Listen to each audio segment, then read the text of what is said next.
The story of Hazrat Dhul-Qarnayn, a significant figure in Islamic tradition, is beautifully narrated in the Holy Quran. He is believed to be a cousin of Hazrat Khizr and is said to be a descendant of Hazrat Sam ibn Nuh. Dhul-Qarnayn, known for his deep piety, is regarded not as a prophet, but as a saintly person. The title Dhul-Qarnayn, meaning the one with two horns, was given to him because of his remarkable journeys to both ends of the world. Allah Almighty blessed him with the rule over the entire world, making him one of the 4 kings to have ever achieved this feat.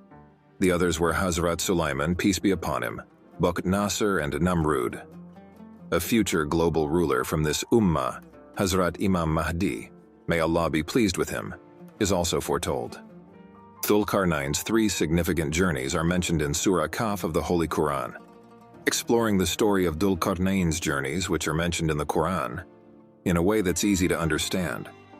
Before we dive into his adventures, imagine the Milky Way galaxy, our cosmic home, as this will help us visualize his travels better. Dhul-Qarnayn's first journey takes him to the place where the sun sets, which is described as a spring of dark mud. Now we know that the sun doesn't really set on Earth. It appears to set because of our planet's rotation.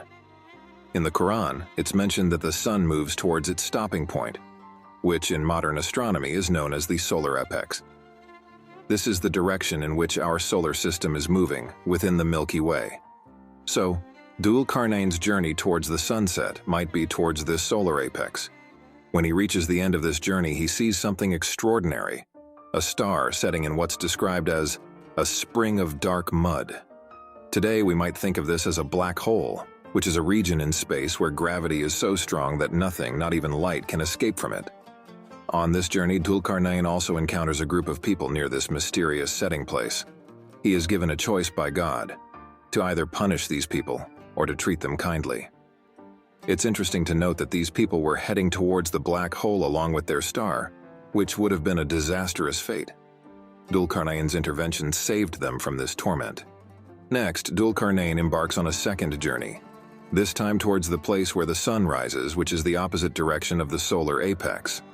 He finds a people living there who have no protection against the sun, possibly because their planet lacks an atmosphere. This could mean they are exposed to harmful radiation from the sun, or they live on a planet where it's always daylight.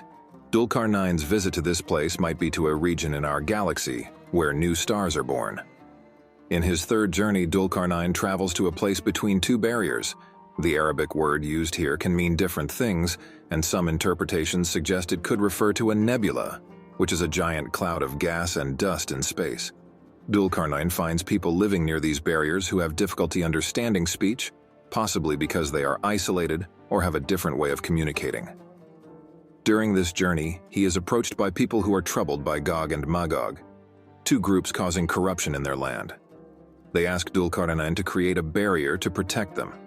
He agrees and constructs a barrier using iron and copper, which is a significant feat. However, this barrier is not like any wall on Earth. It's more like a protective layer, possibly made of gases, that shields them from Gog and Magog. Gog and Magog are people who have half the height of an average man. On their hands they have claws instead of nails.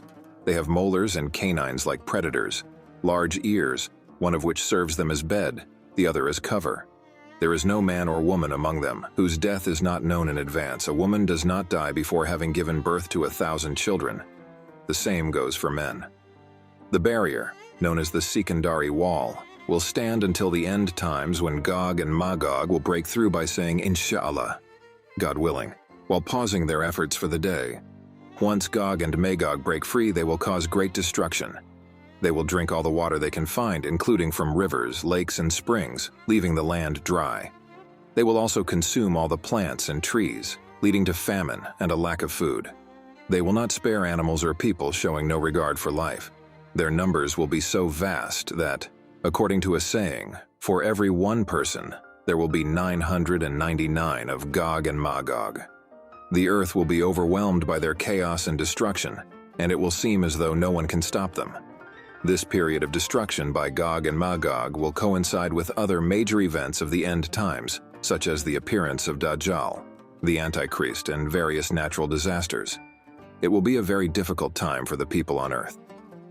However, the cruel reign of Gog and Magog will come to an end with the help of Allah. Prophet Isa will pray to Allah to destroy Gog and Magog.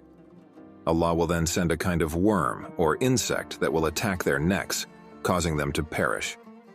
The miraculous intervention by Allah in response to Prophet Isa's prayers brings an end to Gog and Magog's reign of terror.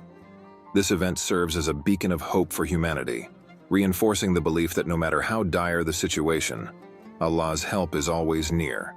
It encourages us to maintain strong faith and good deeds, for ultimately it is divine justice that will restore balance and peace to the world.